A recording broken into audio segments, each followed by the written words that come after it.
Welcome back. It's Thursday in our journey with Jesus throughout all of Holy Week. And Thursday is a huge day for everything that Jesus experiences, everything that he teaches, and everything that we see happening in this climactic time of the week. I want to make sure that you read through all the passage that you see here in Matthew, Mark, Luke, and John. Read all of the chapters and the verses so that you can get the details of the story that I'm sharing with you. Make sure you read through that and get those details. You'll see how it all kind of comes together and comes to life for you. When we see Jesus now on Thursday, he has commissioned two of the disciples to go into Jerusalem and reserve an upper room. He tells the disciples, it's Passover, and I want to celebrate Passover meal with you. And so the disciples reserve the room. We now see Jesus, and he is with the disciples in the upper room. They're reclining and they're having this Last Supper. It is during this Last Supper that Jesus reminds them that he will be giving his life, that his body will be broken for them. He tells them that my blood will be shed, just like the juice we're drinking here, my blood will be shed for you for the remission of sins.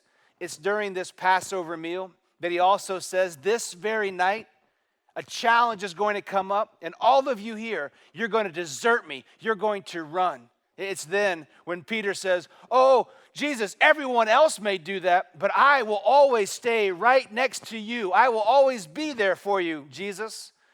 And Jesus looks at Peter and says, even you will desert me. You will leave. Matter of fact, you're going to deny me 3 times. And we'll see in this story that what Jesus told actually does happen. It's also during this Last Supper that Jesus identifies Judas as his betrayer. Before supper's over, he dismisses Judas and says, hey, you know what you've bargained to do. Go ahead and do what you need to do. Soon after they have the last part of the meal, Jesus and disciples go to the garden. And it's in the garden that Jesus begins to have what the Bible calls an agonizing prayer. This is a prayer where he is praying to the Father. And he is praying and he understands that this is why I have come. But he also understands I'm going to be betrayed. And that's going to break my heart. He also understands this is going to be a painful deal. And he tells the Father, not my will, but your will be done. During this whole prayer, not too far off, are the disciples. And the Bible says that they were there and they were having a hard time staying awake. Jesus is praying and they kept falling asleep. Multiple times, Jesus would get up and go and say, can't you stay up for just a little while? This is a difficult time. I need your prayer support. I want you here with me. And they kept falling asleep.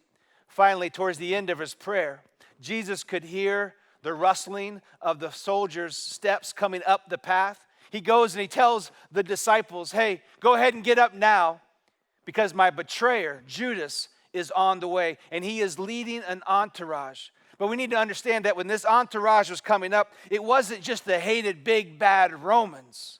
It wasn't just the Roman soldiers. No, they were probably kind of in the back giving some muscle support. But it was the temple guards, the Bible tells us. It was religious leaders that were coming to confront and arrest Jesus. Jesus gets the disciples up.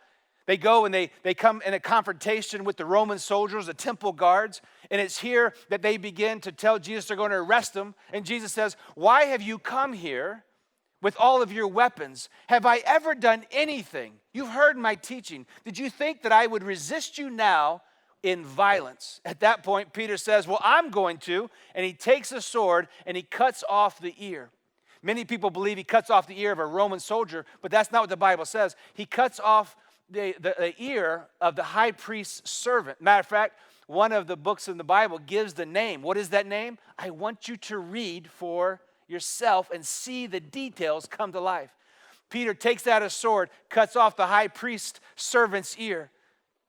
Jesus scurries around the dirt and he picks up the ear and then with a miracle puts it back on the high priest's servant's head. He looks at Peter and says, this is not the way this whole thing is going down. By this time, the other disciples, they see the weapons. They've heard the arguments going back and forth and they, as Jesus predicted, they have scattered. the temple guards and the Roman soldiers now take Jesus, and he will stand in front of two high priests. He will go to their courts. He'll stand first in front of Annas, and then he's going to go to Caiaphas. And it's during this time that they are going from one place to the other that people are watching and seeing what is happening. Matter of fact, it's during this time. The Bible says that Peter was kind of hanging back and watching what was happening, and different people saw Jesus. They saw what was happening. They saw that he had been arrested, and then they see Peter kind of hanging back. And 3 different times, people say, hey, you were with him. You are one of the disciples. And 3 times, Peter denies that he even knows who Jesus is.